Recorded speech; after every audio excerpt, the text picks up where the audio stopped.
This is I want to say like a personal kind of favorite topic of mine because we often come here and talk about medicine and drugs and things like BHT and antiviral and or EMF and stuff like that.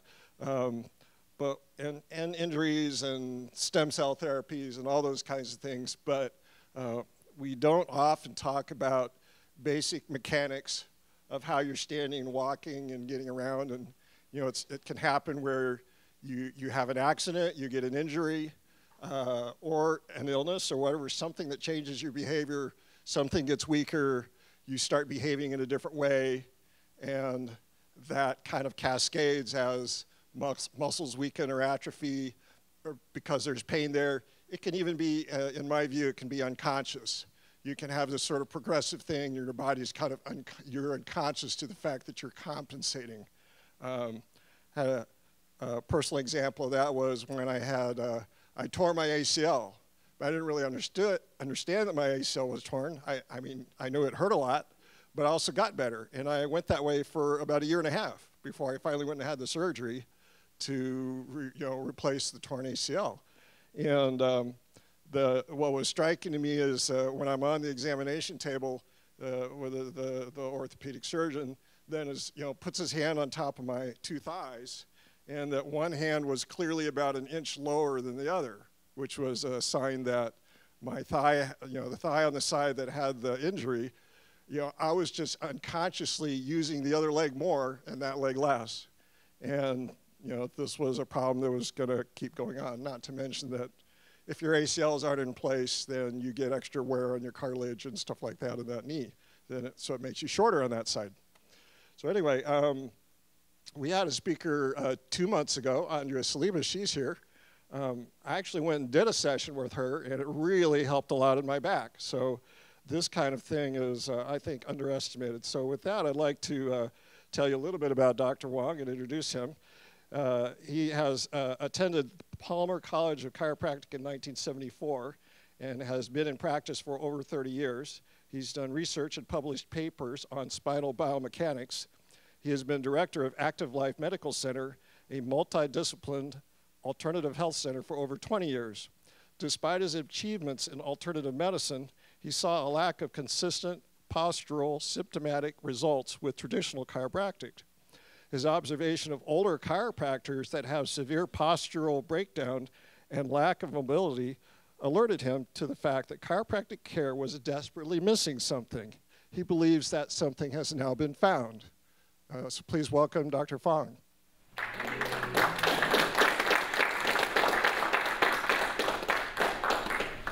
So over the years as a chiropractor, I've noticed with most people and chiropractors over time, you tend to see their heads go forward, right? And as time goes on, we start to see this, right? But this is a slow postural decay is what I've noticed over time. And even myself, as I hit my 60s, I kind of noticed, see, you can kind of fool yourself into thinking you have good posture. And I'm sorry to interrupt you. You got to turn it on? Yeah, get turning it off. All right, great. So even myself, you could kind of fool yourself into thinking your posture's okay. And when you feel like this and you straighten up, you go, okay, my posture's okay. Until I noticed myself in security cameras. We have security cameras. I mean, they're in public places, and you kind of look, and I've got a camera at home, I walk home and I see myself in the security camera, I'm looking at this. And there's a couple of photos of me because I do lots of seminars and workshops, and I see myself like this, and I go, I think there's something missing. As a chiropractor I've been in practice 35 years now, I always knew something was missing. I've done many different techniques in chiropractic. There are probably 15 major different techniques. And all of them they have benefits at certain times, but what I noticed that the results were never consistent. Meaning sometimes it would work, people would pop up, they'd stand up straighter without trying, and sometimes they wouldn't, right? Sometimes their symptoms would improve, sometimes they wouldn't.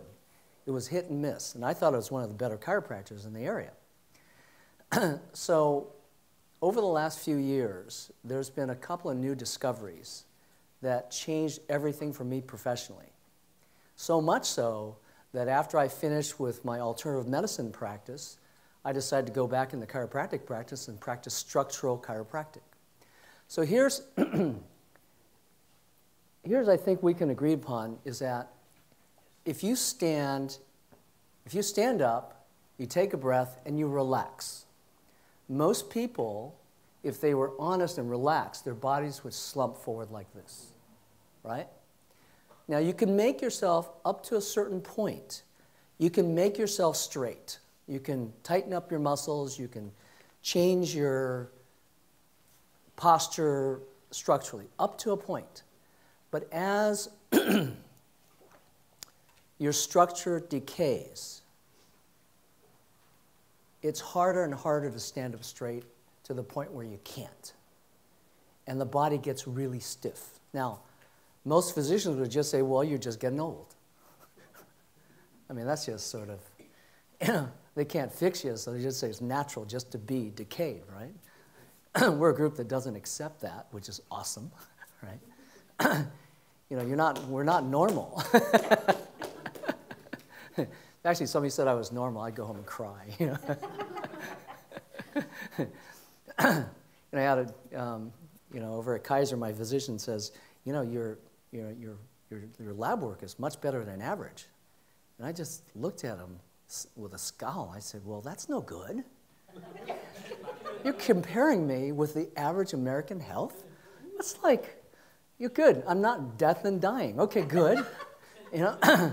So anyway, whole nother thing. They've actually, I'm getting invited to talk in front of their GPs on alternative and preventative health. So that'll be fun to see. Yeah. Well, right now, preventive health is vaccinations. You know, that's sort of, you know, they need to expand what that is, obviously. So there are two discoveries that changed everything, and my body was all of a sudden completely different. I personally feel 20 years younger than I did a few years ago when I started getting this care. This care is called Advanced BioStructual Correction, ABC. And those of us who are up on the research, it was based on two major breakthroughs. The first major breakthrough was actually done by Yamada's neurosurgical group down in Irvine, California. And what they discovered was they were treating patients with paralysis and, you know, real severe cases. And in their surgical procedures, they went into a few patients where they couldn't find anything wrong with them, and yet they were paralyzed. And when they opened up the spine, they noticed an interesting entity that had occurred. If you look at, if this is the spinal, the bones of the spine itself, where the spinal canal goes through, and if my arm was the spinal cord itself, they noticed that there were parts of the spinal cord that were literally adhesed to the bone inside the spinal cord. I said, well, that can't be correct. So what they did was they kind of pulled the spinal cord out, and they just sort of scraped and freed up the spinal cord. They just said, they're kind of in there, and it's like, doesn't look right. You know, probably wouldn't harm if we just kind of lifted it and scraped it and freed it up, you know. And when they did that, there were several patients that recovered. It was a miraculous recovery. And so that set them on the stage of doing more research, and they called it tethered cord syndrome, meaning the spinal cord being tethered or stuck in the spine. And they've done quite a bit of research on that, and they believe with their research that it's tethered cord syndrome that's causing so much of the back pain, of the sciatica, and things like that. And also, it explained why 15 years ago there was a huge study done. I think they took 300 asymptomatic people, right, of different ages. Asymptomatic meaning they had no back issues, no history of back problems, no history of neck problems, things like that. And they did MRIs on 300 people. They found 1/3 of the population of that 300 people had severe herniated discs, you know. How many of us done MRI and said you found a herniated disc, right? It's a common thing, right? They had herniated discs, they had all kinds of problems with their spine, and a neurosurgeon, just looking at the MRI, would say they need to go into surgery right now. And yet, they were asymptomatic. And so, we all looked at those studies 15 years ago. You know what we did with it? Chiropractors, physical therapists, medical, orthopedic, neurologic surgeons. You know what we did with it? We just went, I don't know. And then we just took that data and just kind of parked it aside, right? You know, that's what happens when we have data that doesn't make sense. We just kind of park it aside, but you always remember it, all right? Like, in my last 35 years of practice, I had 2 patients that got in severe car accidents. Their bodies went stretched, you know. And they came in the office and said, Dr. Wong, I feel better than I have in years. I mean, severe, violent, whiplash, car accident, right? And guess what I did? I went, okay. We got lucky, you know. I guess you're done with your care. But you remember these things. So when the data about tethered cord syndrome came out, we go, huh. And Yamada's group saying, this is actually the cause of these symptoms and these problems, because how many times, you know, back surgery sort of has a bad rap, right? It really does, because now this explains it, because what they're doing is they're doing surgery for an entity that isn't actually the cause of the problem. Right? So, and it kind of makes sense. If you do something and it doesn't work, well, it wasn't the right thing. But if it's not the right thing 75% of the time, shouldn't you not do that anymore? So, so with the concept of tethered cord syndrome, it actually explained, or it's a possible explanation, because it has to work, right? All theories are good. In fact, there's a saying in our group. It's like, there's nothing so ugly as a beautiful theory shot down by an ugly fact. It's an engineering term, actually. It was borrowed from engineering. And we use it a lot, because if you have an amazing theory, but you have facts that actually counterprove it, well, then you need to reevaluate the theory and just say, well, that's just not the right thing, right? So with advanced biostructural correction, we're finding a consistent, predictable result in the biomechanics of the spine, meaning that over the past few years, it's been worked out how to actually break up these adhesions without surgery. There's a orthopedist in Redwood City that does tethered cord syndrome surgery.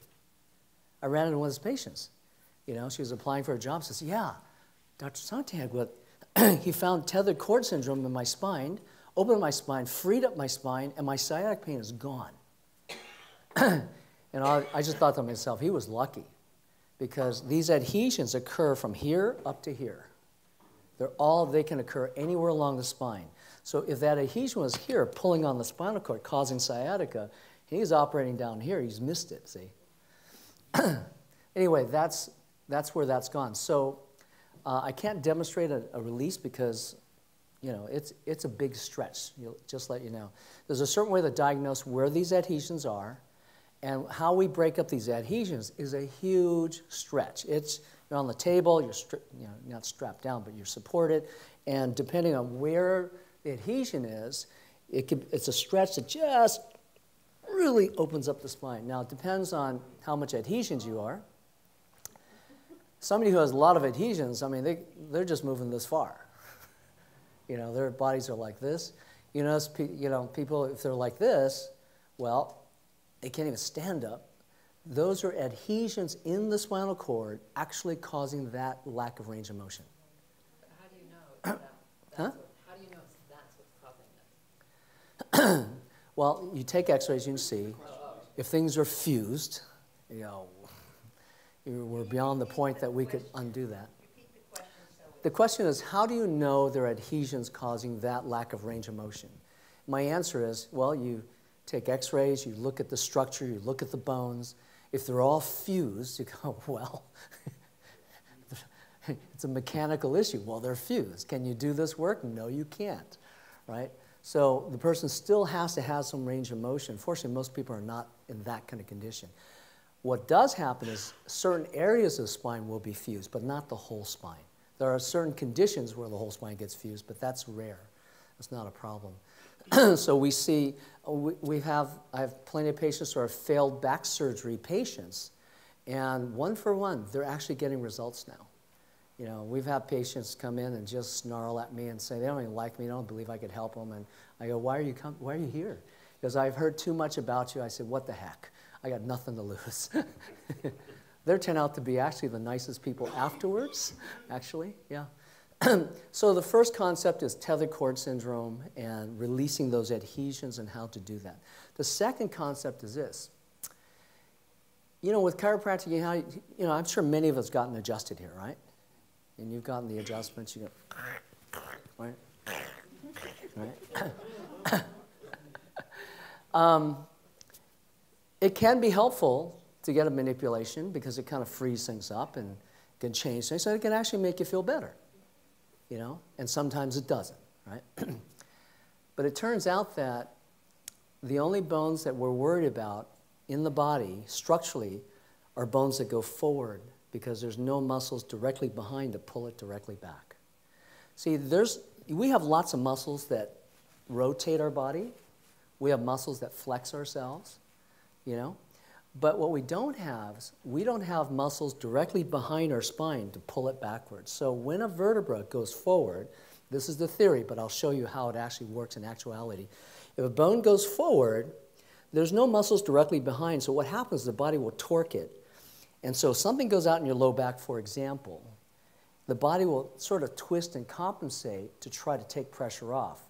Now, typically, when a bone goes out in the lower back, the body will compensate, take pressure off of it so your back doesn't feel bad. But where it compensates to, guess where you hurt? You hurt somewhere else, all right? And that's been the consistent thing. Person comes in with lower back pain, we start working on the neck, and the low back feels better without touching the back. So we now do realize that it's almost futile to work on symptoms anymore. Heat, cold, electrical stimulation, all the stuff, working on the symptom.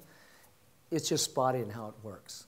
So also with the mechanics, along with the care, is how to sit, how to sleep, and how to stand. And what I'd like to do is maybe demonstrate symptoms and pain. Who has, let's say, just neck pain only? Anybody? You have neck pain only, nothing else? Your neck just hurts? I wonder if I could do... Okay, who has low back pain only? Just low back pain. Just low back pain? And how long have you had low back pain? About a year. Okay. How's your neck and upper body feel? That feels pretty good. That feels pretty good? Okay. Can I work on you a little bit? Sure. Come on over here. Okay. Yeah.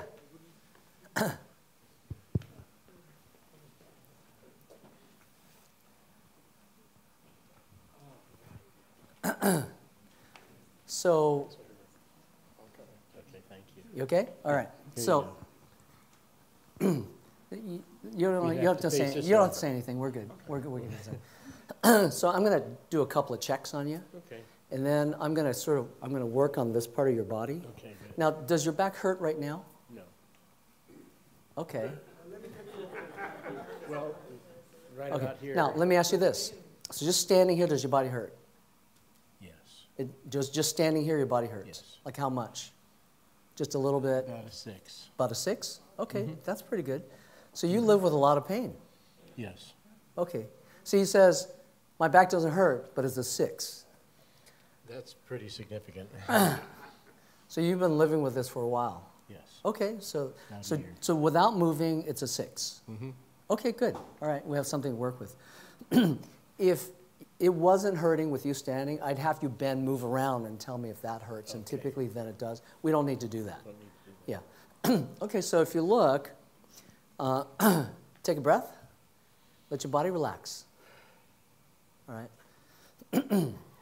So the back is kind of turned here. You can see head goes forward a bit, right? So I'm just going to take a picture just for the heck of it. Yeah, we'll do before and after. Take a breath. Let's just let your body relax. Try not to stand up straight. You don't have to slouch to the floor, but just that's your relaxed posture. You're not trying to hold yourself up, because that's what we're looking at. When you're relaxed, that's your structure. When you're like this and you make yourself stand up straight, you can call that your posture, but that's not your structure. Does that make sense? Yeah. All right, so what I'm after is fixing structure, not posture. There's other exercises, and other people might do really great with that, but I'm not doing that. I'm fixing bones and structure, okay? So we'll just go like this. Just take a before picture, okay? So I need to do a test to check something. And so I'm going to stretch your neck this way once. Mm-hmm. You have no neck pain, right? Your neck feels good? No okay. neck pain. I'm going to stretch you this way, okay? Okay. Now, when I do that, one way is going to make you feel fuzzy, and the other way is going to make you feel clear. Okay. And I need you to tell me which way, okay? Okay. All right, good. So we'll go like this. Is it okay you turn in front of people? You're okay? Sure. Okay, good. There's a lot of people. No, that's just one person. See, that's just one person and one person and one.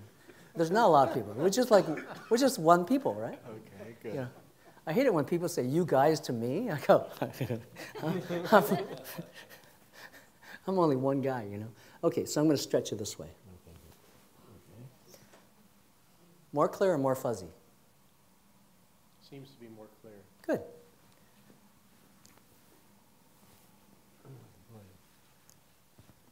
Clear. More clear? Yeah, more clear. More clear than the other way. Yeah, more clear. So when clear to more clear. So left was even better. Yes. Okay, good. If I did it hard enough, going this way, he'd be actually a little bit more fuzzier, you know? Mm-hmm. So this way went more clear like that. Yes. Okay, good. That just tells me what to do here, okay? Okay, just curious, since I did the more clear last, your back was a 6. What's it at now? It's probably a 5. Good, okay. So definitely made a change. Usually you're a consistent 6, it just stays 6. Okay. Okay, good. All right, so I need a wall. Come on over here. Come on over here. No, back against the wall. Put your back against the wall. This way, thank you. So let me explain. Oftentimes what happens is when we start to see this, can you see how that would make the lower back work harder? Yes. Yeah, right? So what happens typically is the bones in the front, the clavicle and the first rib, go forward. So I'm going to actually punch them backwards, all right? So, and it won't hurt. You trust me, right? Like you trust me, right? Okay. So this is the middle of the clavicle. I'm going to go like that, okay? Okay, that's good. fine. Okay, boy, that feels good. You see that? Yeah. Good. Okay, I've never had that move done before. Not to the clavicle.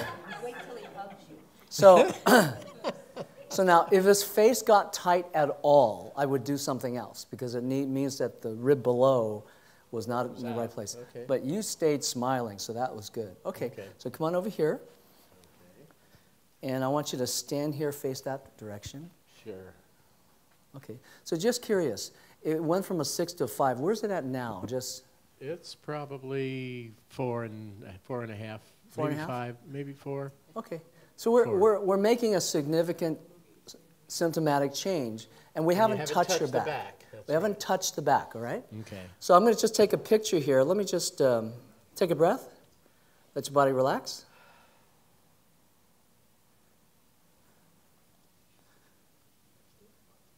Do you guys see a difference? I mean, he's like here, but, you know, but if you look, this was the before. I don't know if you guys can see that. And this is the after. There's a change. Now, he's relaxed. He's not trying to stand up straighter. Is that correct? Yeah, you're not trying to stand up straighter. So does it make sense that we actually made a change in his structure? Right, that's before, and that's after. All right? So we're making a structural change, right? Did you show the before? The people over here didn't get to see the before. Yeah.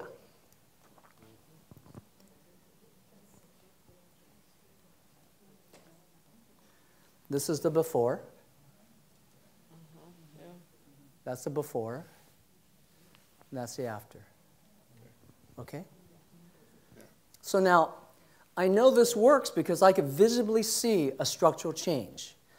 And the thing with Advanced BioStructual Correction is if you do something and the body stands up straighter by itself without a behavioral change, we say the structure has actually improved.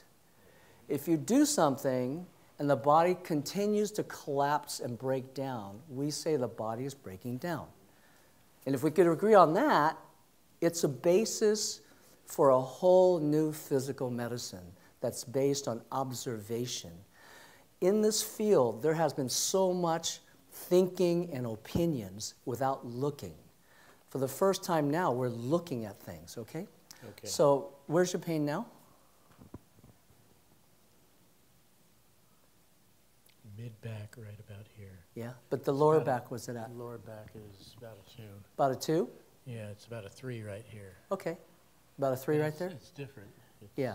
It's definitely changed. Yeah, so if you just stood normally, does it change like that? No. Okay. And you've had this pain for how long? About a year. Okay. All right. It's gone down considerably. Do you come to these a lot? Or? Yes. Okay, we're good. members. So you're not a shill, and I didn't put you here. Okay, good. I just want to make sure. I've never seen you before. Okay, good. Thank you. Okay. Well, thank you. Okay, All right, thank now, you too. I actually, if you sit down on that chair, and we could test it if you want, but your pains will come back. They will come back. Yeah. Okay. Yeah. Just by sitting on the chair?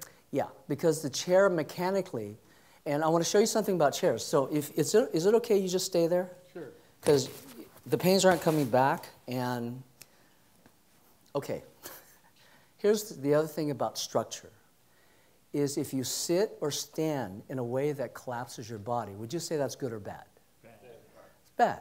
If you sit or stand in a way that allows your body to stand up or sit up straight, would you say that's good? Good. Good. If we could agree on those parameters, let me show you something. This chair is broken. Oh, I'm not going to use that. Can I steal this chair? Is it good? Okay, I think this should be good. Okay, so if you sit in a normal chair, and I would say these chairs are just normal chairs, almost all chairs, and I haven't seen an exception yet, if you look at the back is lower than the front.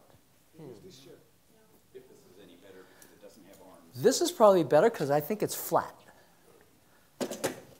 I know, is the back lower than the front? No. Is it pretty flat? Yeah, it's flat. It's pretty flat? The back is low. Put a little weight on the front of it. Press the front of it. Press the front. Tell you what, could I use you for a sec? You have to? Are you in pain? No. Okay, good. Can you just sit here? Don't put your back against back here. No, don't go back. Go forward a little bit. Just scoot forward a little bit. No, scoot your butt forward. Yeah, okay, okay. Now, take a breath. Let your body relax. Okay, so you see how his body collapsed down? If you could, let's just say that's not a good thing. Make sense? His body collapses, and if you relax more, what happens is your body will drop back, and thank goodness there's a backrest to catch you because the chair's designed incorrectly, right? So if you make a change, and so does it make sense that we just subtly made a change in your body, and we reduced the symptoms?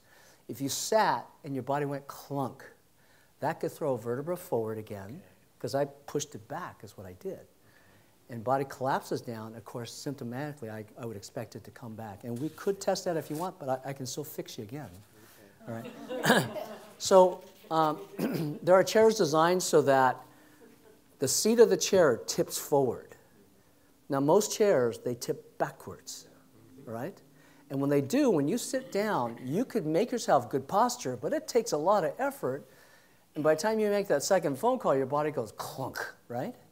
So the idea with sitting is if you can rearrange the seating position so that your body sits up straight without you trying, that's what we're looking for, okay?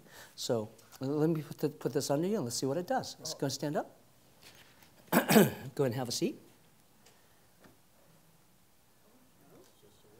So his body comes back up, right? And he's not touching the back because his body's not collapsing. How's that feel? Feel good?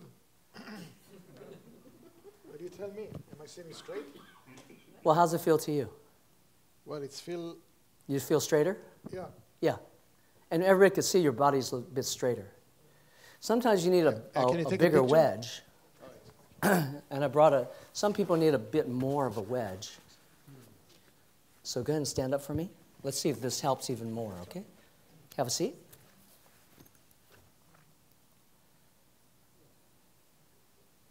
How's that feel to you? Feels better. Yeah. That'd probably be too high. No. What happens when it's too high? How can we tell? Let's see. Go ahead and stand up. Sit. Oh, wow. How's that feel? Strange. Yeah, a little wonky. Yeah. He's like, Well, anytime you change something you've been doing for so many years. yeah, but see, if it's structurally good for your body will sit up straighter, it calms down, and you actually smile more, actually. Yeah. Thank you. Okay. Okay. So when you sit, you want to sit on this, and chances are you'll still be okay. Okay. All right? Thank you. So you can borrow this, you can sit up there. So I think, let's see, this chair here. Yeah, okay. The softer chairs are kind of hard sometimes. This is set up so it can kind of fit in there.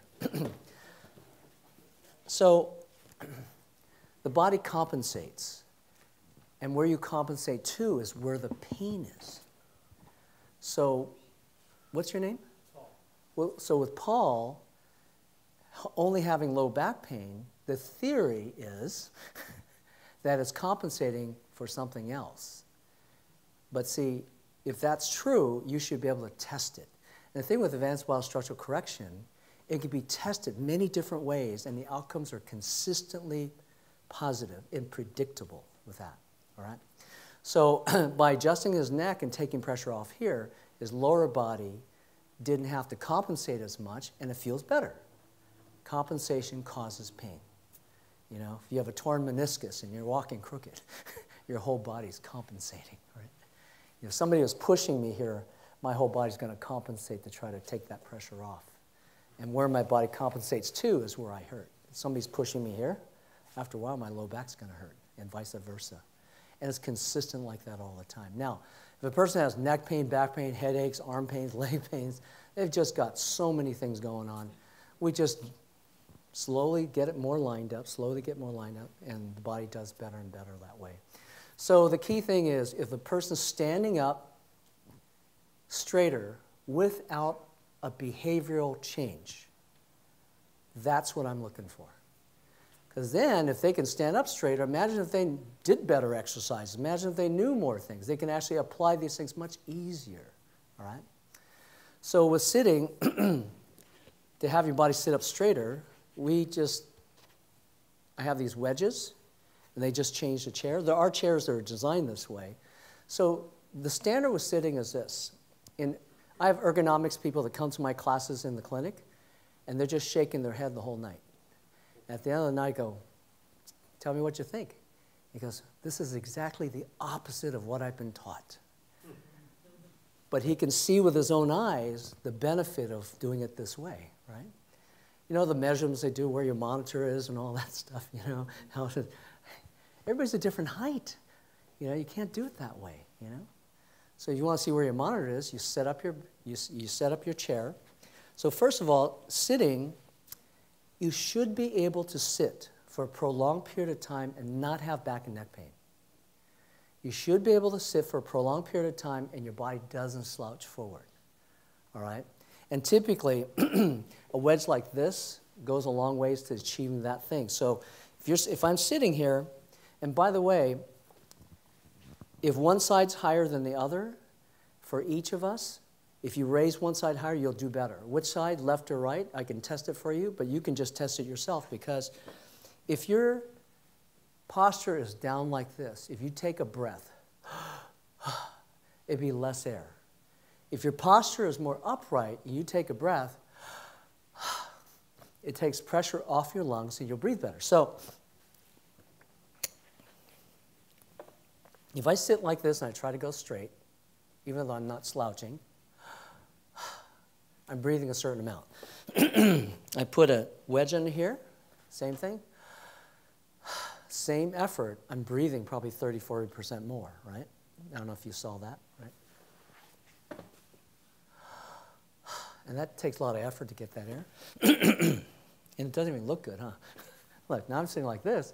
My face lightens up. I'm relaxed. I'm breathing quite a bit more air. So to test what you're doing, if you just take a breath, that'll tell you if it's better or worse, right? Just breathing will do that. The other thing you can do is you can twist this to the right to make the right side higher. You see if it improves more. Huh, that feels better. Okay. I'm going to twist it to the left. Not as good, right? So with him, you know how I stretch him one way, he says more clear to the left? So if you tweak your wedge this direction, oh no, this direction to make the left side higher, you'll probably breathe better and you'll feel better. How's it going? Is pain still at the same levels or did it go back up? Same level? No, it's less. It went down and it's at the same down level. Okay, same level. Okay, good. Yeah. Now, if you want to try, I'm not telling you to. If you want to take that wedge out, I predict in about 10 minutes you'll be back to the original 6. Okay. Yeah, well, I know it'll go back. Huh? I know it'll go back. Okay, but it's not right now. It's not right now. It's Yeah, exactly okay. where it was. That's why this work is very predictable. I can already predict what's going to happen based on the mechanics of what I know. So for me, I'm a right side breakdown. Now, what that means is everybody's body's breaking down forward. We know that. Nobody breaks down backwards, right? Nobody goes, oh, my back is terrible. Nobody does that, all right? We only see forward breakdown, and there's a reason for that in how the body tries to compensate, right? So we know the body breaks down forward. Also, the body breaks down to the right or to the left. So depending on how it breaks down, that tells me where the adhesions are, and that's how I worked on you. And there's a few tests, but one test is I stretch you this way and I stretch you that way. Your breakdown side will feel better. Right? You're more clear going left, and that was good. I'm right side breakdown, so if I torque it to the right, I actually do better. All right? Also, it means if you notice, this happens to everybody anyway, it's just that we don't notice it. If you walk on a sidewalk and the sidewalk's tipped on the right side, some of you walking this way, just notice the next time. You walk in this way, you breathe, see how you feel. Then turn around and walk the other way. One way will feel better than the other way, right? You know, you walk on the street, as it slants this way, you know it makes your body funky, you just don't want to do that. That's because your breakdown side's on the other side. You walk down the road's higher on the right, it feels better to you. That's your breakdown side on the right side. Now, I'm a right side breakdown, so thank goodness my wife is a right side breakdown because we go to the beach, here's the ocean, we turn to the right. We walk this way. Because the beach slopes, right?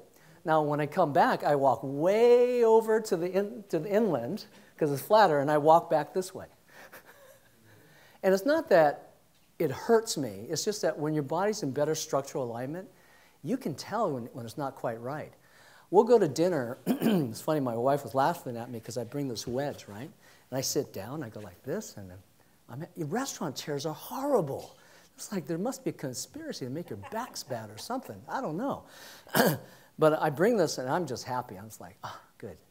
You know, so she laughed at me. The next time we went to dinner, me and my 2 sons, you know, our 2 sons and my wife, I brought wedges. So everybody sat down. They're just doing what they're doing. They're kind of hunched over, you know, and their faces are, you know, not particularly happy. So I said, hey, let's put a wedge under each one of you. I put a wedge under all 3 people. They sit up. They go, ah, wow. They smile. Guess which family I want to have dinner with. So when your body's happier, you're just happier. I mean, we're not our bodies, obviously, but when your body's happier, you tend to be a happier person too. So another way to kind of cheat this without using a wedge is if you sit and just drop your knees lower than your hips, you're naturally going to sit up like this, right? Now, there is a point where when your structure gets better, when you sit back like this and you're kind of like this starts to feel kind of funky. You don't like it. And then you go, well, this actually feels better, all right? When you get used to this, it's like I have a couch at home. You know, I'll sit next to my wife, watch TV for like 10 minutes or a movie. I don't watch TV, by the way. I don't believe in that. It's horrible propaganda, in my opinion.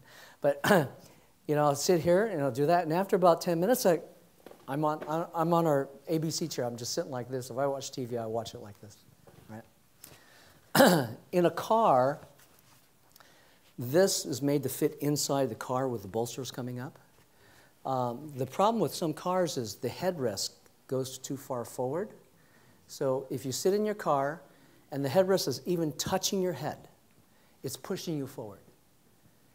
All right? And as your body goes forward, you notice it doesn't feel quite as good. Airplane seats. Yeah.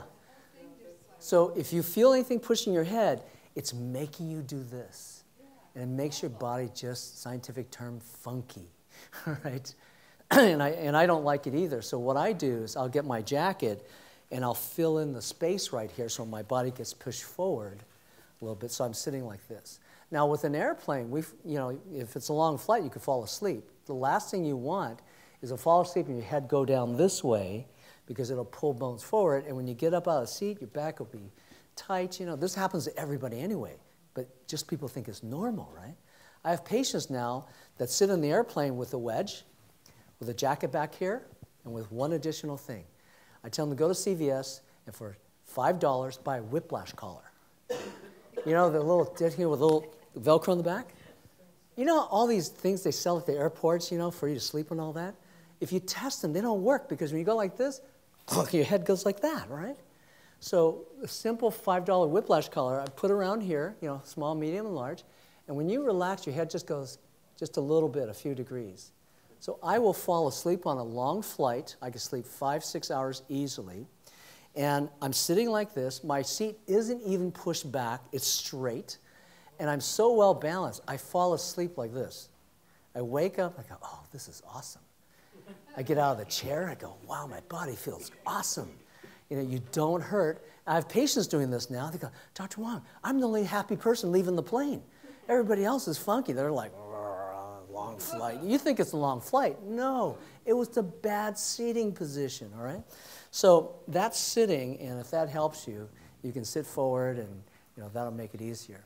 Now, we spend a lot of time doing an activity that you know about. We spend about 1/3 of our life doing what? Sleeping. Sleeping. You know, and most of us have the idea that, you know, I'm not sleeping quite right. True? Okay, so there's a new standard in sleeping. If you do it correctly, you're going to three things that will occur. Just like the sitting, several things occur if it's done correctly, right? These are specific, observable, repeatable things you can do. The correct sleeping position, when you wake up, your body will not feel worse. It will probably feel better. Wouldn't that be good? You know, stiffness, neck pain, back pain, stuff like that. The second thing is 6 hours will feel like 8 hours of sleep. And the third thing is your body doesn't move because it's so comfortable. Now, who doesn't toss and turn? You don't? Okay, then whatever you're doing is good. Lay on my back, close my eyes, fold my hands. And you wake up in the same position? Okay. Pretty much. Okay, good. Then your body's not getting so irritated. The reason why we toss and turn, we're in a position, the body feels uncomfortable, it's pulling on an adhesion, it's doing something, it doesn't feel good. Then you go to another position, right? And then when that sort of irritates something else, you'd go to another position, another position. The more uncomfortable your body is, the more you toss and turn, true? You know, you're aching, you're hurting, you can't find a comfortable position, you toss and turn. Because your body is trying to find a neutral position to take pressure off. It's not necessarily you, it's your body doing that, right? Naturally kind of does that. Just like compensation, it naturally does it without you knowing it. So you want to hear about sleeping? Yeah. Good. So here's the parameters of sleeping. It has to be a firm mattress. Soft mattresses will not work. So I was looking at this today, and I said, oh, I think I can use this table.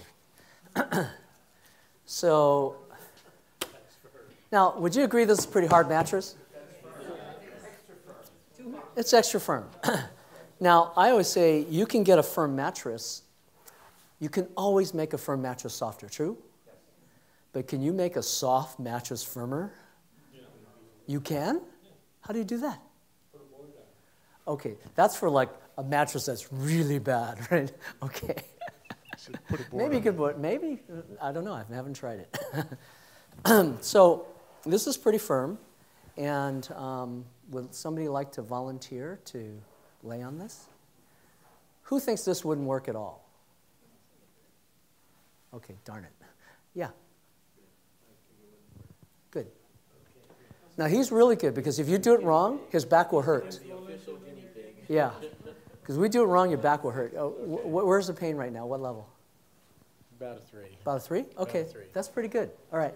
So I brought, now, the requirements are this, is number 1 is a firm mattress. Number 2, it's sleeping on your side. Number 3 is the adjustment of the pillow height that makes the mechanical magic here, all right? If you get the height right with a soft pillow, it's right at 9 o'clock. At 9:30, it's now lower, and it's going to be incorrect. So the pillow I recommend to be able to do this with is either a stack of towels, or they do make a pillow with layers of foam that you take out and you adjust, and once you get it right, it's set, okay? So we're just going to use towels because it's not going to compress, right? Okay, yeah. So this table is plenty strong enough for you, I'm assuming. That's a good one. No, we're good. We're not gonna dance on it. So can you do me a favor? I'm going to help you. Which way? I'm going to have you lay on your side facing me. Put your head over here. Okay, great. Good. Turn on your side facing me. On my side. Okay. Facing you. Yeah. Okay, great. We do it incorrectly, his back's going to hurt. Okay. So now I need to use the book of natural medicine. Now, you got to use the book of natural medicine. Okay, so there's 3 things we're going to do. We're going to make it too low, okay, and I want you to feel what that feels like. Okay. And then we're going to make it too high, and I want you to feel what that feels like, all right? Okay. Relax here now. Okay. Does that feel pretty good, kind of okay to you? For a table, it's okay. Well, okay. We're going to see if we could change that opinion. It's too low, yeah. So we know that's too low. Now, if the height is too low, what will happen is that if you wiggle the shoulders, it goes forward easier than backwards. Okay. Okay. Now, can you wiggle your shoulders just a tiny bit forward and backwards and see if you can feel forwards easier than backwards? Forwards is easier. So there's 3 steps. Step 1, so you can do this at home when you go home, right? Step 1 is you go too low. Step 2, we're now going to go too high. Okay. Hold on. That's way too high. Okay, so now you also notice when it's not right, the eyes open up, he's uncomfortable, he's alert, right? So if you look at his eyes, just keep looking, right? And also, when it's right, the face relaxes, person takes a breath. That's what I'm going to be looking for, okay?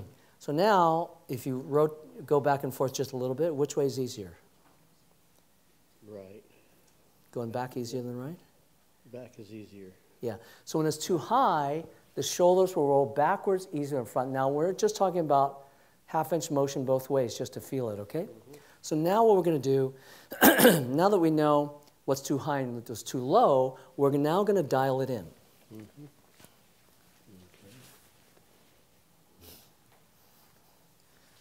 Okay? So you tell me, too high or too low? It's still a little high, I think. Yeah, I agree with you. Yeah, good. It's a little bit high.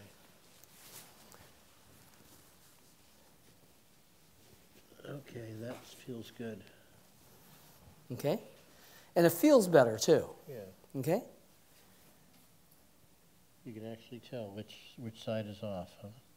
Yeah. So that's pretty even.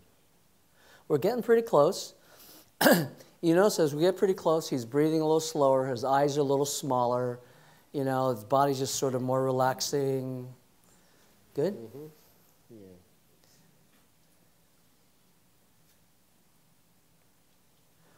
Yeah. So can you tell if it's a little too high, a little too low? Relax. It's probably still a little bit too high. Perfect. It's a little too high. So I'm just going to take another layer of towel off. Let's see what we can do. Okay? That's fun. All right. So that's easy.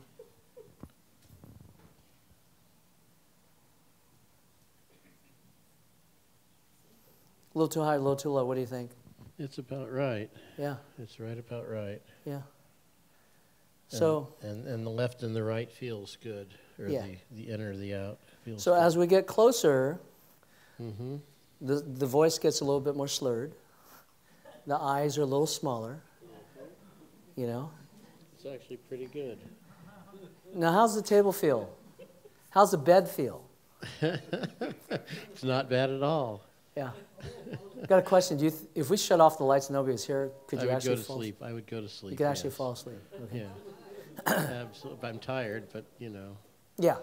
Now, the key thing about setting this up is you want to do it before you're tired and ready to go to bed. Right.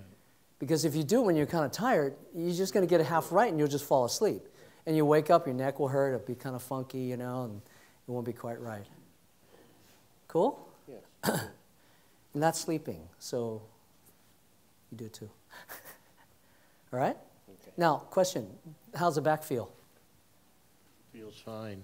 Where's it at? About a 1. About a 1? Yeah. Good? So the correct sleeping position, the pain will go down. Okay. All right? Yeah. And if you slept, now, question, when you wake up in the morning, how's your back usually feel? Better or worse? Worse. Okay. So have you ever laid down, your back felt better? I can't remember when. Good. So it's consistent, predictable results. All right? Okay. Very predictable, what we're doing. Okay. Okay? I'll have to go home and change my pillow. Yeah, that's why I didn't want you to sit on the thing, because I knew the pains would just come back, you know? Okay. All right. Yeah. I wouldn't want to test it either, you know, you're feeling better. You don't want to, why make yourself worse? Yeah. All right. For science, that's it. For science. Okay, well, you could just stay there if you want. Kind of in front of everybody, you know. Okay? So use your stack of towels. Now, this could take a couple of weeks to get correct, just to let you know. It's not necessarily that easy. He's pretty darn perceptive because he can feel, it's pretty subtle, and he could feel which way it goes. Yeah. All these pillows, when you look from the side, can Yeah. you talk about the pillows that Good have question. this wave shape and supposedly they're supporting your neck? Uh-huh. Do you have any thoughts? Yes, I have lots of thoughts about this. Please. When you test them, none of them work. When you test them, none of them work. That's the key thing. See, there's so many opinions about your pillow, your bed, your this, your that, your shoes, and all. There's so many opinions, but nobody's actually tested it. I say that if I can get somebody to lay on a table that we would consider uncomfortable, and their pains go down, and they could sleep on it, I would say that's a pretty good test. And it's not based on opinion. Can you see that? Right? It's based on observation, and you can actually see that. All right?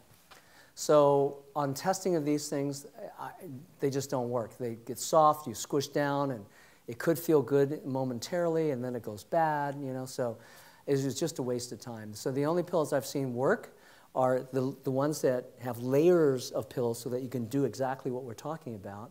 Now, just a little caveat is once you dial this in, if your spouse then washes all the towels, you'll freak out. Because it could take you 2-3 weeks to figure it out. Now, when you sleep all night, and 6 hours feels like 8 hours, and you wake up and you're in the same position, your body feels better, you're going to want to keep doing that, true? So when you get that dialed in, what I recommend you do is dial it in with 2 pillowcase covers. You know, not in it, but just lay it on top, because once you get it right, you can put the towels in the pillowcase cover, you can preserve it that way and protect it that way, and you'll sleep better. Yes? Doesn't the body have, or isn't there another reason for people to turn around in bed rather than just accommodating any wrong position, like blood circulation? So I can imagine if you lay down 6 hours on your side, that yeah, some body fluid won't move correctly, and you might get other issues. Yeah, that could definitely be a concern. But when the body is so, see, the reason why he could fall asleep, because that position neutralizes a lot with what's happening with the body. And I haven't found, if a person does have maybe some disease or some condition, that's a possibility. I haven't run into it, because when I've gotten people to, even people with shoulder injuries, and they can't lay on their shoulder, when this is done, it's just, the pressure's neutral on the shoulders, and it still works. Sometimes it takes a bit more persistence. Now, for some people, you need to, like a layer of towel, we're lucky with you, because a layer of towel got you in the sweet spot. A lot of times, I need something thinner than a layer of towel. It's just too much. Like one layer was too much, you take a layer off, it's too little. So I had to, like I have one patient that got a worn out t-shirt, cut it in half, used that, and it was just, it just like got it. Yeah. Some people, they get it 80% right, and they're sleeping pretty decent. Some people have to get it really close, you know. We're lucky with you. We get 95%, you'll sleep like a baby. Yeah, yeah. So does right, left side matter? Huh? Right or left side? Right or left side doesn't matter. One side typically will feel better to you. Sometimes your right's a little different from your left because of what's happening with your body. All right? Yeah. Okay, so, yeah, just please wait for me to bring you the mic before you ask your question. Thanks. So do you ever recommend that people have a right side pillow and a left side pillow? No, because usually we figure out what feels better and we just stick with it. Okay. Yeah.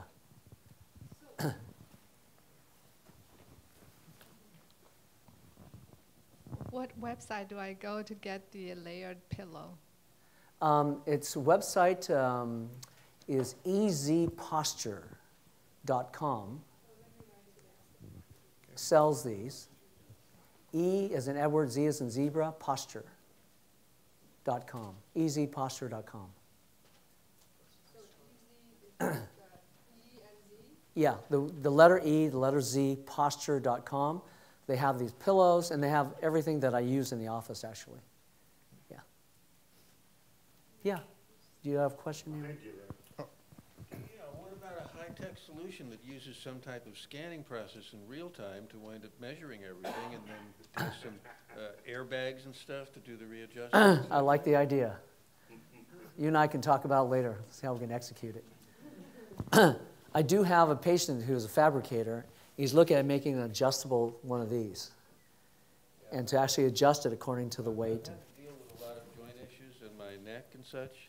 I was injured by playmates earlier, you know. Uh-huh.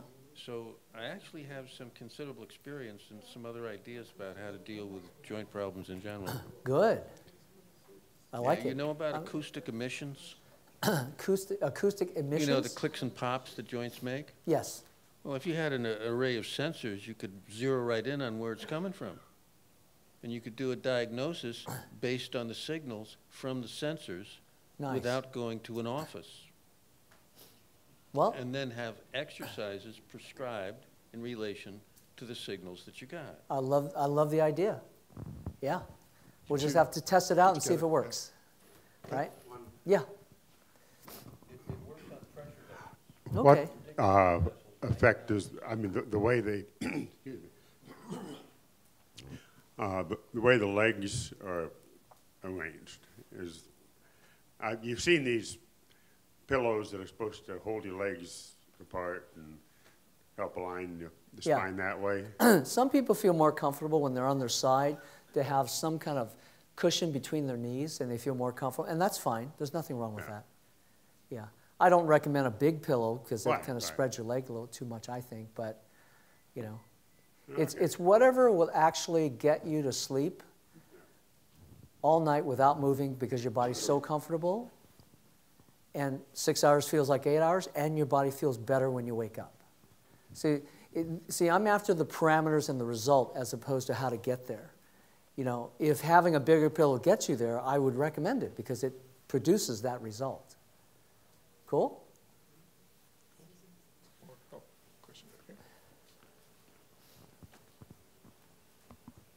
I'm curious about the effect of this posture, because what I understand is if things are really twisted and you're like this, it's just going to get worse and worse and worse till you need a walker so you don't fall forward. Right. But I'm also curious about the balance changes in between. Can you demonstrate on somebody, like when you push and they just go way forward? Yeah, that's actually a way to do that. Can I use you? Good. So stand here, face that direction. So one way of how we discovered the only vertebra that we're concerned about, vertebra has gone forward, is when it goes forward and it doesn't come back, the body has a hard time compensating for it. So if I just, and we'll find this on anybody, you'll find certain vertebrae that are forward. You know, people ask, how many people you see with a perfect spine come into your office? I go, none. Not a perfect spine anyway. So if I just push forward, okay, the body, see how it's pretty stable there? I'm just pushing forward. I'm trying to use the same effort. See how his body went more forward, that one? You know, now if I push a little bit here, okay, let me push here. See how it's easy to push him forward here? Okay, let me push here. Now I pushed a lot harder there, didn't I? Yeah. So his body's more stable, right? If I push here, his body almost can't resist. I push here. Now I don't want to push any harder because I don't want to mess you up, but I pushed a lot harder the second time, and up here, his body can't even push back. So it means that this has gone forward. Would you like me to fix that for you? Sure. Okay, come on over here. Oh, by the way, we should do a before and after picture, shouldn't we? Yeah. I mean, would you stand here and face that direction?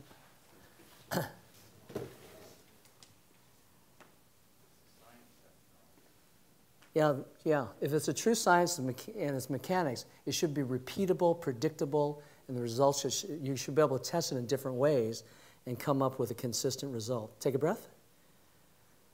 Let your body relax. Just relax. Let it go. Let it go. Relax. Good.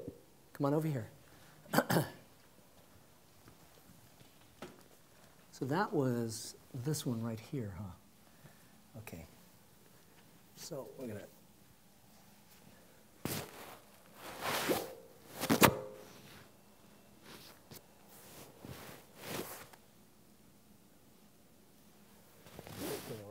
I'm just going to go like this. I'm going to push it backwards. I'm going to do. Let's see if that did it. Come on over here. Stand here. You've been demiked. I've been demiked. Okay. Easier to breathe? Hard to say? A little bit. Okay. A little different, huh? And I pushed pretty hard, just to let you know. So that's pretty stable. I'm pushed maybe with 5 times the force that time. Oh. Isn't that weird? Big difference. Yeah. But it works like that every single time. The body's more stable. Now, take a breath. Let your body relax. Let's just take a picture. I don't know if we're going to see a difference, but we might. Take a breath.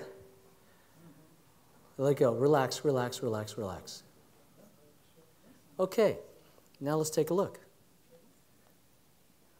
Oh, kind of cool. Okay, so this is before. And those of you who saw back there, you could see a difference. People here could see better because it's a direct profile. This is before. I also feel the difference. So I feel more. This is before. I don't know. Okay, without now, effort, I feel this more is after. straight. Right. Before? After? Yeah. You'll have to send those to us so we can. I can do that. I can send that. This is before. This is after. So how long will that hold on? For a while, if he sits correctly, if he sleeps correctly. He has to hire me to learn how to do that. There you go. This is the before. This is the after. Okay? So we at least we know we're going in the correct direction when we see a manifestation such as that, right? And that's why this care is, for me, professionally, a complete breakthrough. I'm like a kid in a candy store now. I'm finally fixing people that I never did before. And now I'm taking cases that are failed back surgery cases. Yeah. Okay, so that's a demonstration of how a bone goes forward. So I no longer do the crack, crack, crack, and all that, you know. It was beneficial in a lot of cases, but it never produced results like we're talking here. Notice your body feels pretty different? Yeah. Cool. All right, so, okay. Yes, Susan. Okay, so we have a temporary improvement, and it might last who knows how long, depending on how we sleep and sit. What about long term? How long does it take, or can you Good question. predict how long and how many treatments, et cetera, to unwind the whole mess that we created? Good question. So I fix one bone in the body. Does it make sense that over a lifetime, bones go out of place and we start to twist and turn? As things go out, our bodies get more and more basically twisted. And so this process of getting adjusted this way doesn't do a shortcut, meaning up until now, we saw crooked spines, and whether it's medical with Harrington rods, whether it's physical therapy with exercises, or whether it's chiropractic with trying to crack you in the right direction to make this into this, up until now, everybody's been trying, not illogically, I mean, it's logical, your body's crooked, let's do things to make you straighter. Unfortunately, that's not how the body works. And that was the big breakthrough, is that the body gets twisted, it compensates, something else misses, and then to the point where as time goes on, your body fails to compensate and it starts to drop further forward until we need help, an exterior source of physical support for our bodies. Canes, walkers, things like that, right? It's just physical support. Body can't compensate, so now it's breaking down more. So that needs to be adjusted, and the body will untwist itself a bit. And as your body, now I've tried to make this go faster, myself personally, and you just can't rush the body. It's going to move as fast as it moves. The second thing that occurs is as the body gets twisted, it forms adhesions in the spine. So you can't release all the adhesions at one time because as it untwists, those adhesions get released. It untwists, those adhesions get released. And the ideal scene with the human body, no matter what age you are, from infant, of course, I don't expect any issues with infants like that, but to somebody that's 100 years old, you know, the ideal scene is no adhesions, all the bones back in place, your body just functioning like something you wouldn't even compare an average person with. So it could take years. That's a possibility. I was wondering, so if I even take the time to invest and take care of my posture or my structure, how much my midsection obesity is going to just be working against me? Well, here's the thing. When your structure works better, your body functions at a much higher level. And one thing I do when I do re-exams with a patient, I ask, what's your activity level like? If the activity level is not increasing, that's not improvement in my world. I mean, if they say, I'm getting more busy, I'm doing this now, I'm doing that now, I'm doing this, and I'm running, and I'm doing, that's what I want to see. If I see lifestyle changes a person takes on because their body's doing better, it's an indication to me they're going in the right direction. Now, in answer to your question more is, it doesn't take long for a person to feel better. And some patients, they feel a little better. It's like, good, I'm done. Well, that means they got up to a certain level, and that they're happy with that. That's fine. Personally, for me, I'm after complete, no adhesions in my body.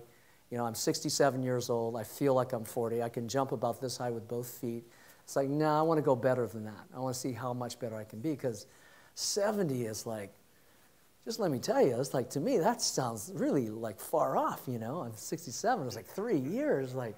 And those of you guys are 70, you guys know what I mean. And then like 80 is not that far. And 90, it's like I can see that, you know. It's like, it's freaking me out personally. So it's like I'm on the warpath to really fix the body, because I want to be 95 and racing motorcycles. So that's sleeping. Now I do have one more thing. I don't know if we have enough time, but it's going to be our shoes. Good. Yeah. Are you guys okay? Yeah. So now, go ahead. Did you have something? No, go ahead. So it's going to be our shoes. Shoes can definitely mess you up. And if you notice, the sitting, sleeping, and standing kind of goes against most things we've been taught, true? So far, like the sitting and the sleeping, kind of goes, you know, it's kind of contrary, but I'm talking to the right group, right? Because you don't expect the normal kind of things, right? So the average kind of things that occur. Typically, it's incorrect. So with standing, the ideal thing is your shoes should be more comfortable than bare feet. I know, I hear a lot of groans like, you're right. Because bare feet typically feels better than shoes, true? That's only because your shoes are messed up. Now, if you fix your shoes, standing for a longer period of time, walking, and how it works with your body mechanically should feel better, actually. Who has flat feet? I'm one of them, too. Okay. So were you told that you need to wear arches, arch supports? Yeah? Did you wear them? Who wore them? What did it do for you? Yeah. They made your feet hurt. And did your arch come up? No. Right? I was one of those. My dad said, you have to wear these. You got flat feet. You know, you go to the doctor and you wear these arches. And now you're walking like this. Is this a good thing? A little kid, you're walking like this? No, that's not a good thing. And my arches never came up anyway. So it's kind of like, what use if somebody had an opinion that they're a good thing, right? But never ever looks like, oh, the kid's walking like this, you know? So it's kind of, just last month, I had a mother brought in her 10-year-old, and she had probably $2,000 of orthotics. He says, well, I want you to check them. I go, okay. Well, I'm going to have him do something, you tell me. So he stands up like this, takes a breath, he's like this, 10-year-old. Then he puts the orthotics, his body goes, clunk. I go, Mom, what do you think? That's not good. And he walks a little off, a little funky, you know. That's not good. So after testing 3 sets of orthotics, I said, I'm going to do you a favor. I just took him and threw him in the garbage can. He said, that was $2,000. I said, yeah. It's going to mess your kid up even more, right? So here's how you want to test. If you're sitting with your shoes, and if you could stand up easier, would that be a good thing? That's my first parameter. Second parameter, if you stand and you breathe better, would that be a good thing? Good. Third parameter, if I walk and my walk is smoother and it's easier and less pain, would that be a good thing? Good. So I'd like to use you because you have enough pain, and that's a good indicator. The wrong shoes for you will make your back hurt. Yeah. The fact that you were standing as long as you did and your back didn't get too bad quickly, which is really good, means your shoes aren't too bad, but let's see if we can fix them even further, okay? If we can do it incorrectly on you, your pain will come back. Yeah. Women always wear heels. Yes. So a little bit of heel is actually okay, but the super high heel, 1 in 10 can actually wear them and not mess up their back at the end of the night. Yeah.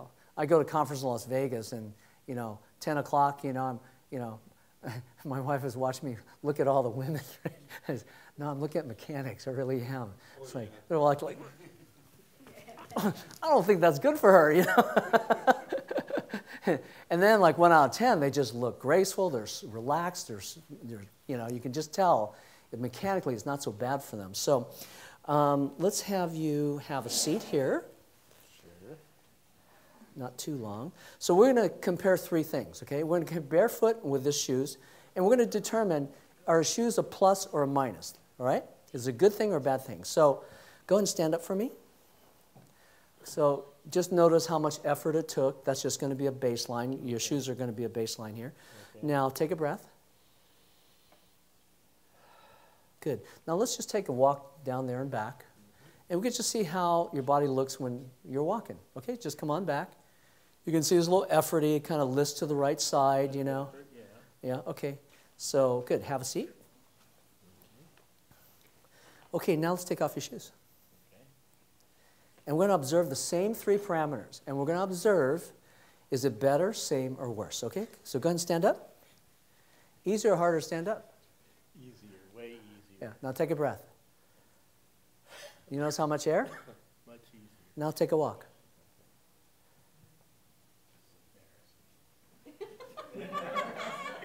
No, you're doing really good. You notice how smooth he walks? Do you want to see the... Now, you can always retest it. Now, you're at home, test it yourself. You can redo it. Put your shoes back on. Walk if you're not sure, things like that. Okay, so have a seat for me. So is it easy to say his shoes are making him a little funky? Yes. Right. So let's see if we can fix him, and I'll show you what tends to work. Again, we're leaving the field of opinion and entering the field of observation and testing. Good? Okay.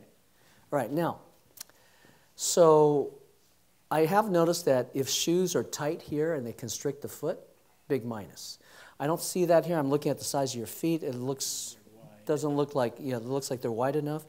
The other thing I'm looking at is, these are a little worn, so we'll see what we can do to fix them, okay? I've had patients when I do workshops at my office where they put on their shoes, their back hurts. They take off their shoes and I can't fix them. And I end up taking the shoes, and I'm going to do you a favor, I throw them away in the garbage can. They say, well, I've got to go home. I said, well, you have socks. Yeah, but it's parked at Lunardi's, you know, it's like a block away or something. You know, I'm in the shopping center in Belmont, and so I tell you what, I'll go and drive your car here, and you get in your car, you go home, okay? So the plus point is I don't see an arch support, and I only say that because every time I've seen an arch support, it's made the body pretty funky, you know. So I don't see that here, but it is kind of sloped. You know, they're worn now. I'm looking down here. It's kind of sloped this way, so that's probably part of it. Yeah. I'm going to see if, I don't know if we can fix these, but we'll see. See if it'll come out. I'm going to see if I can just take this, the liner out. Yeah. Good. Liner comes out. Good. So liner. Oh, you put a little thingy back here, huh? Yes, that's really. Is that to soften it up? Yeah, it's so with a spring. I'm going to take it out, okay? Okay. Now, here's the thing. It's a common thing we've been told, you need a soft sole to give you cushion. And that kind of makes sense, right? I mean, it logically does make sense. Well, you step down, if it's kind of soft, it gives you some spring, and that would be a good thing. However, most shoes have a bit of arch support. And if you look at your foot, there's an arch like this. Even flat feet, you still have an arch. You're not completely flat. Now, what that is the theory is, well, you can actually show it how it works. It does work this way, is that when you step down, that shape of the bones and the ligaments provides a spring. Is how your foot naturally walks. I mean, come on, 500 years ago, we didn't have shoes, or 1,000 years ago, there were no shoes, right? You know, we didn't have PF flyers. All right, so now if you put something here, when you step down, you negate the spring action of the foot, and as a result, it becomes hard. And now you got to put a cushion there to fix what you took away. So now what I'm doing is I'm adjusting shoes to fit, and they're completely hard, and I thought that's insane, but as we did it, it's like, how come it feels soft? You know, my shoe has no cushion, and yet it feels soft. Because as I step down, the arch of my foot is compressing and uncompressing, and that's the way your foot's designed to work. All right? So And it makes sense to me, and it works, and that's the way I've seen it work. So I don't see much of an arch thing here, but I'm going to take the flat thing out, and we're just going to take it out, and we're going to test it. Good? And then I'm going to start to adjust the shoe. And by the way, that website has all these things that I'm using tonight, so you can just go there and get what you need. I'm just going to take this out, simple as that. I'm going to take out the little thing you put in there too, okay? To give you cushion, all right? We're just going to take it out for now. Okay, go ahead and put your shoes back on.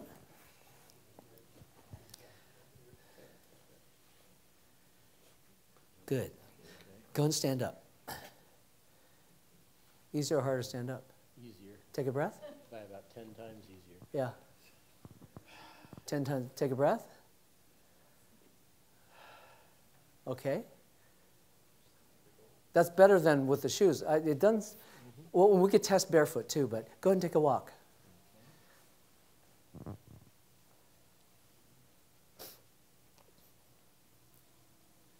And you can see this in the video. Since this video, you can replay the video and you can see it too. Okay, so how's the walking feel? Much better. Yeah.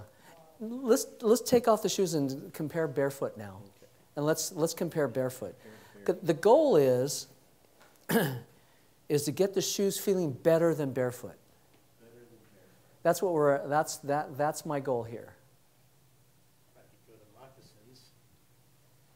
Yeah, that's true. Now, how's that feel compared to what we did with the shoes? About the same. Yeah, we're not too far off. Go walk again. Let me see. Okay.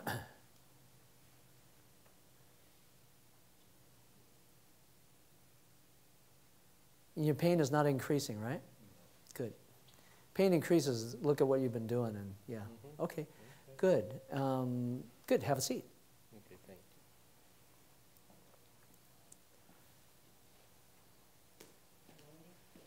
you. Okay, take a breath. Which has more air, barefoot or this? This actually has more air, I think. Yeah. Now go take a walk. Let's see again. Okay,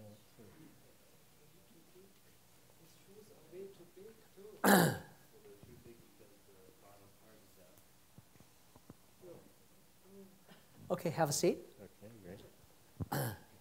Go ahead. Now take off your shoes. We're going to compare. I want to compare barefoot again. Okay. See, it's true. You look at the shoes; they're kind of worn. But I don't care. See, I'm just seeing better, same, or worse, right? My opinion is I think they're too worn, but let's test it out, right? I'm taking my opinion out of it. Stand up. Okay. Easier or harder to stand compared to shoes? Or hard to say? It's actually easier to stand. Yeah. Take a breath.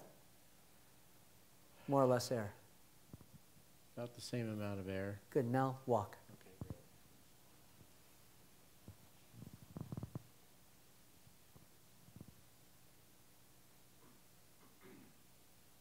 What do you think? Easier or harder? Easier. Yeah. So we're not better than the shoes yet. Okay? Okay. So good. I mean, it's much better. I just pulled all the junk out, and it's better. By the way, anybody familiar with the shoe company Ferragamo? Yes. They claim to be the most comfortable shoes in the world. Well, if you look at them, Ferragamo. Ferragamo. If you look at them, they're flat. They claim to be the most comfortable shoe in the world. They're just flat. There's no arch support. There's no cushion. They're just flat. And they're expensive and they're Italian. All right, maybe. Are they any good? I've had patients where I see them and I test them and they pass the test. All right, so, okay, have a seat. Okay. So the shoes are not better than barefoot so far, but not too far off. I'm gonna tweak them, and let's see if we can't get them better. Okay.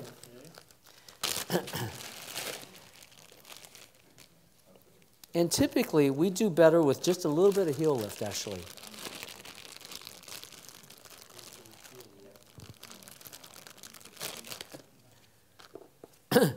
These are called chips. And we're talking about a 1/16 of an inch lift is all we're talking about.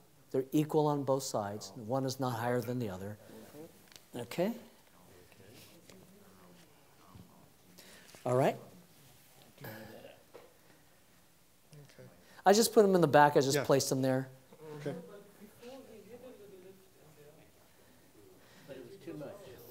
Well, he had something there, and they're weird shaped, and they're kind of not in the back, and yeah. Easier or harder to stand up? Yeah, take a breath. More air, huh? More air. Now let's take a walk. Yes. If we're lucky, we'll get as good as, at least as good as barefoot. It's actually pretty good. Yeah. Also, when that happens, the face relaxes. There's less, the body is using less energy to walk, and you just feel a bit lighter. Does it feel lighter to you? Yeah. It feels lighter. Okay, good. Someone mentioned about abdominal fat, and if the body's always stressed when you're sleeping, when you're sitting, or when you're walking, okay, you're going to produce cortisol, and that produces. Please use the microphone. Yeah. A little easier to stand? Easier to stand. Yeah. I notice you're more comfortable just standing. Yeah. I was just saying that if your body's stressed when you're sleeping, standing, or walking, you're going to produce cortisol, and cortisol is going to produce abdominal obesity, or mental fat. And so everything you can do to decrease your body being unhappy will eliminate the abdominal fat without changing even the diet. Yeah, it's very good because you can even see he's more relaxed, right? It's like, wow, this is cool.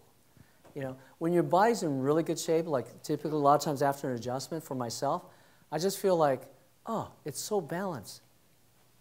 I'm just going to leave my body here and put my mind somewhere else. I feel like if I can just astral project myself, I'll just leave the body here. It's great. Okay, and you're just standing there without complaint, and your body's not hurting. Have you ever stood that long without your back hurting? No. Cool. All right. And it works every time like this. Cool? That's absolute magic. Okay. Yes. I get accused of that, but it is mechanics and knowing how things work. I do get, if I don't explain what I'm doing to patients, they actually think it's magic. Yeah. Now, to me, it is magical because I know how the body works, and that's why it's magical to me, yes. So what about those barefoot shoes? I haven't tested them a lot, but if they're truly barefoot and they don't really influence your body and it's really barefoot and you have some protection on that, then I would expect if we did this test, barefoot would be the same as barefoot shoes. But my goal is to have it feel better than barefoot. The reason why is that, see, if you look at barefoot as natural walking, but we no longer walk in a natural environment. The whole day today, everything was flat. I went to the restroom, everything was flat. I walk here, everything's flat. My house is flat. My office is flat. The parking lot's flat. I didn't climb one mountain to get here. Very hard, too. Yes. Is it better not to go barefoot? I mean, like, I love to go barefoot as much as I can, but is that not good then? I don't think it's not good for you. Oh. You can always test it, right? Oh, okay. Yeah. The goal is to have your shoes better than barefoot. Yeah, because the environment we're walking it is artificial, but I'm okay with that.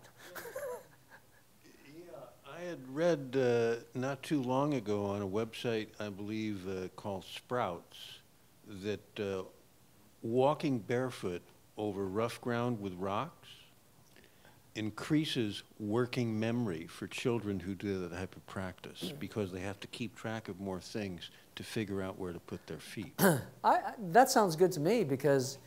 So the flat surface with no challenges might be a real lack even in terms of brain dynamics. Could be because if the environment challenges you. Yes. If your life is threatened 3 times a day, you would be awake. You would just like, hi, good to see you. Awesome, all right, good. I mean, you'd be awake, right? This happens when I go, there are times when I do these trips and you just really have to have your wits about you for survival. Until I'd read that. When I'm done with it, I feel like I'm 10 foot tall, like nobody messes with me. Until I read that, all I'd read before that about working memory is there's no way to increase working memory. It was genetically predetermined. And it turns out it looks like actually different types of challenges will increase working memory. That's my which experience. Which is fundamental to IQ. Yeah. And if you look at it from an experiential viewpoint, if you're hiking, you're challenging yourself, you do feel and you do experience a higher level of awareness. At least I do. So I would agree with that. Yes? Could you go over what you were changing in the shoe to go from the beginning to the end? I missed some of the subtle things you were doing. Okay, good. Thank you for asking that question. It's very good. So when I'm looking at shoes, I'm looking, first of all, I'm looking at the contour of the shoes. If it's contoured and if I can take out the sole or whatever, what's this thing called? Call it the insert or something, I think. If I could take out the insert, right? And if I see a flat bottom, I go, good, I can possibly fix these shoes. If the insert is glued on and I can't remove it and it's curved, and I test it on a person and it's harder to stand up, you breathe less, you walk mechanically, you can just see some irregularities in the walking and in ease, then that shoe is not fixable. You know, when I learned this, I had about 15 pairs of shoes and I ended up with 5. You know, when your body's stable, it can take a lot of abuse, your body just won't feel good, but when your body's hurting, a bad ergonomic situation will actually cause more pain. And that's why you're such a good subject, because you're in pain. It's like awesome. You can tell right away what's going on, right? Somebody that doesn't feel anything, they're just sort of, I don't know, I guess so, you know, and it's like that. It still applies, it's just that it's more demonstrative that way. So what I do is, number one, look at the basic shoe itself. Can it be flat? And most shoes, if you look at them from toe to heel, they go this way, they slope up, and then they flatten out.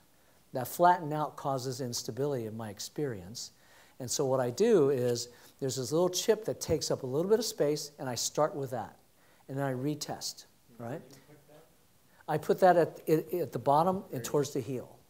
So just right there, you know, the front of the shoes here, the back of the shoes here, on the bottom like that. There's a little sticky here. I won't take that away from you because you'll be mad at me. See, if I took that away from him right now, he would just like, there's a little bit of resentment there, so I don't want that, you know? Yeah. Oh, hold on. Thank you. Sorry, Susan was going to ask a question over here. So this, if we were to give it a name, is a reverse orthotic. It's an anti-arch support. Yeah. You're actually freeing up the arch. That is what I saw. Is that truly what you did? Yeah, I've had 3 companies come to my office wanting to sell me computerized orthotics or this or sandcast, and you know, and they all have all these crazy bells and whistles. I said, great, come do a presentation, but I only ask for 2 things. Number one, when you come, you make a pair of orthotics for yourself, you make a pair of orthotics for me, and we'll test them and see if they work. If they work, I'm in. And the poor guy comes in, and I say, okay, this is what we're going to do. Would it be okay if you stood up? It'd be easier to stand up. Would it be a good thing? I say, yeah, that'd be a good thing. If you breathe better, would that be a good thing? Yes. And if you walk smoother with less effort, would that be a good thing? As long as we agree on the parameters by which we are going to judge this, then we have a common ground. So we make the orthotics, we test him, and they just make him funky, right? Test me, and they just make me funky. And I just like, oh, my leg hurts. I just don't feel good, you know. And I go, what do you think? He just shakes his head and he leaves. 3 times. Good. So I have a reputation now. It's good and bad at the same time, you know. So anyway, I do treat a lot of chiropractors now, and I invite all the doctors to come to learn about ABC. You know, even doctors that are close to me, it's like, good, let's all learn this so we can provide better care, you know. So in answer to your question, let me finish, is that number one, I look at the basic makeup of the shoe to see if it's remediable, right? And then typically, I will start with a chip because most shoes, they slant up this way and they flatten out. And this fills that void, and mechanically it helps the person walk better, feel better, things like that. Now, now if that works good, typically, you went really good with this, so I didn't do the next step. Typically, a person does better with a little bit more heel. And so I have a heel lift Not heel lifts like changing one side to the other. They're both equal, and they have 3 layers, and we just try them on. We do 3 layers first. They walk. It's like, oh, it makes them funkier, right? Then I take off a layer, test it again, take off a layer, test it again. If it improves with 1, 2, or 3 layers, then I use the layer. Now, there's a third thing that I do, and you actually wouldn't believe this would make a difference. But let me tell you, it surprises a lot of people. This is a 1 millimeter dot. We used to use Band-Aids before they made them synthetic, and they changed them. So we manufacture these now. This is a 1 millimeter dot, and we put this on the breakdown side. How do you know the breakdown side? Well, I know his is left. You could check your breakdown side by walking slightly incline on this side. Breathe, see how it feels. Oh, it doesn't feel great. You walk this side, you go, oh, feels much better. Left side's higher. Chances are your left side breakdown. It's 95% that way anyway. So let's just do this. Go ahead and stand up. Okay. Take a breath. Now take a walk. Come on back. We're just using shoe baseline. I'm going to change your shoe, and then we're going to retest, and we're going to take a look. Okay, have a seat. All of this you can retest, relook, you know, to make sure you got, just take off your left shoe. So just your left shoe, because I'm pretty sure your left side breakdown. Where do you put it? On the arch, where the arch goes. So that is right there where the arch is. That's where the arch goes, okay? But let's see what we got, okay? Okay. Stand up.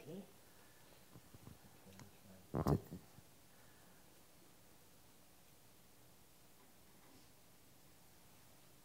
foot feels much better than the right foot for some reason. Okay, so have a seat. I think you did better because you didn't even stop to breathe. You just walked. That's a good indicator.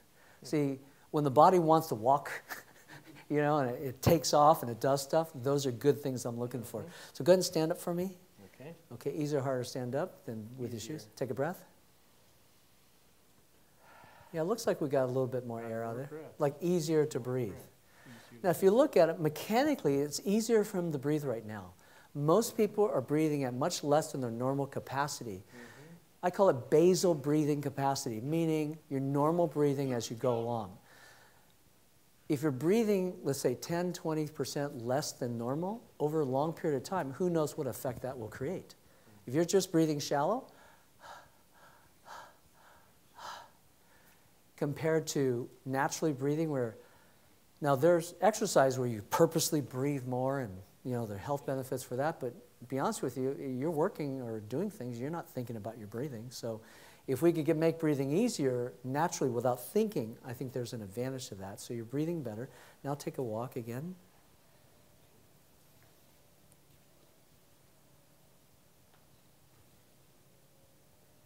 How's it feel to you? Much better. Yeah. The shoulders look more balanced. Shoulders more balanced, mechanically looks better. Yeah. And that's just a dot. It's a 1 millimeter dot. Yeah. So I have a question about that. Now, if you put it on the other side, I think we're going to see him get worse. Oh, so you need to know which side to put it on. Yeah, the breakdown side. You test it like. If you always break down to the right, you put it on the right. Yeah. Yeah. Okay. Okay, so I have a question. Yes. So you put a little dot in there, and as you explain, the arch is kind of like flexing down. So how is the dot even in play? Well, it still touches. See, when your arch compresses down, your foot does this. Right. It will hit it. And because of that, it's just giving a little bit of support on this breakdown side. 1 millimeter support. It's very small. Yeah. But you have to realize your whole body weight goes on it. So if you look at it from that point, you can see how it could affect your body structurally on up. The key thing is you see the difference. And most of the time, we see a pretty significant difference. He seems to like it, yeah. Yeah. And it feels better. And now, is your wife here? Now, does he look pretty comfortable standing? Does he ever look that comfortable? What? Does he ever look that comfortable standing? No. Yeah. I'm just looking at him. Doesn't he look good? You look great. Yeah. Thank you. Yeah, you're welcome. You can keep all that. I won't dare take it away from you. So we have one more question from, let's take 2 more questions. Okay. One from Susan and one from somebody else, and then we'll close. Yeah, you can throw And those then you'll away. be around a little bit. People could Yeah. come up and talk to you too, I'm sure. So Yes. let's do that. My question is, okay, so the body compensates for this, and compensates for that, and compensates for this. Is each visit to you on doing it in the reverse order, like the last adjustment I made to do this, I go back, Yeah. and you're just going backwards? And the second thing is, maybe Andrea can join you for some kind of discussion and how your approach differs, because you've had good results as well, to see if you can combine, and so we have a great message for the audience. Wonderful. I love your input. Since you've heard, because you've asked, what do I do? And it was hard to me to tell you in 2 sentences. But let me answer the first question is, what we've seen is, as a person gets older over time, right? As we're younger, things go out of alignment, and most of the time the body corrects itself. But the certain misalignments where the bones go forward, the body can't correct. At that point, the body will compensate. And if it's not corrected, as a person gets older and something else happens, something else gets twisted, and the body tries to fix that. So physically, life is sort of a series of compensations, out of alignment, compensations over time, until finally we get to where we are today, right? Some people worse than others, things like that. So when we actually apply this technique, we correct what's available and it untwists, and we're kind of going back in time, physically back in time, right? And the whole idea is to unwind. Now, there are some physical limitations. If a person gets to a point where a bone got fused, we're not going to unwind that. So that may stop us from going further, but still, I mean, the person can feel quite a, as far as return of quality of life, we can see tremendous differences in that respect, all right? So I hope that answers the question, Susan, as far as unwinding, untwisting. And also, when the body unwinds at a certain point, the adhesions that formed at that time are the adhesions that we release at that time, is how we can tell what's going on.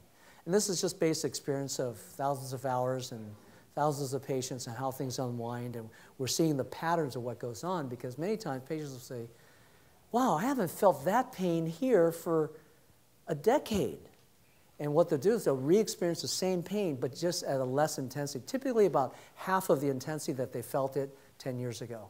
So we get a sense that we're actually unwinding through physical time with the person. Yes? So can we find out ourselves? Hold on. Do we need you, or can we find out ourselves which one is our breakdown side? Which breakdown side you are? Yeah. There's a few ways that tends to be relatively accurate, and that is if you, tell you what, come up here and I'll show you. Driveways are very good. Yeah, driveways, you can do that. Or we could simply, can I use this? Okay, so take a breath. Okay, so you can, that's a baseline, right? So let me just put this under your right foot. Take a breath.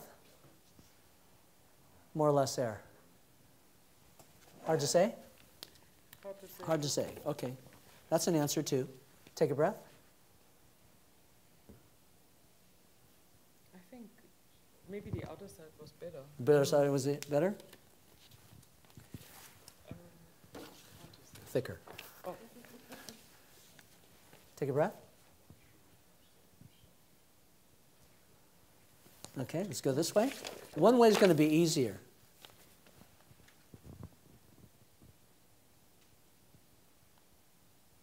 Hard to say? I'm not a good subject. I can do the stretch test. Oh, no. There actually is another way, too. There's actually another way. Especially with my neck. Okay, yeah. Yeah, you have neck pain. We don't do it that way. No, I don't have neck pain, but I'm just, the idea having my neck Okay, tell you what. twisted. We'll do another way. Okay. Okay, so I'm going to have you... You see that she's basically leaning more on her right Yeah, side. but yes, that's a good observation, but that doesn't correlate to breakdown side, we found. You could be leaning this way, your breakdown side's on this side. Or you could be leaning this way, your breakdown side's on the right side. So it depends on what the body's doing at the time. So good observation, but as far as breakdown side, it didn't prove to be a workable thing. So here's what we're going to do. I'm going to have you sit down. I was just going to have you plop down on this chair. I think we can, this chair is fine. Yeah, you're light. Okay, good. So I'm going to have you sit in this chair, but I want you to just kind of plop down like this, okay? Okay, so stand here. Now, don't do it yet. Okay, now, let your body plop down. Good. So when you plop down, did you feel your body go that way? Hard to say? Good, stand up. Stay right there. Okay. Let your body plop down. Did your body go this way? When you plop down, did the body tend to go this way? Maybe this way, a little bit. Okay. Good. I'm not good. I'm not a good subject. Okay, all right, that's okay. Sometimes it's a little subtle, it's kind of hard to tell. Yeah. There's other ways I hit a little bit.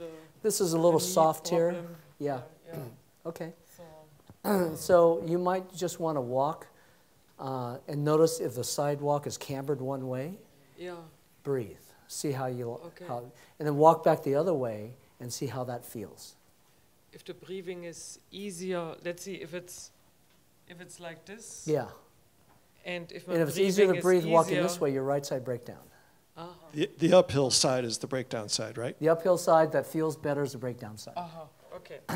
Thank you. There's other ways to find out, but that kind of gets you in the ballpark most of the time. We do need to wrap it up, so let's call it. And thank you very much, Dr. Wong, for speaking to us. And thank you. You guys have been a great audience.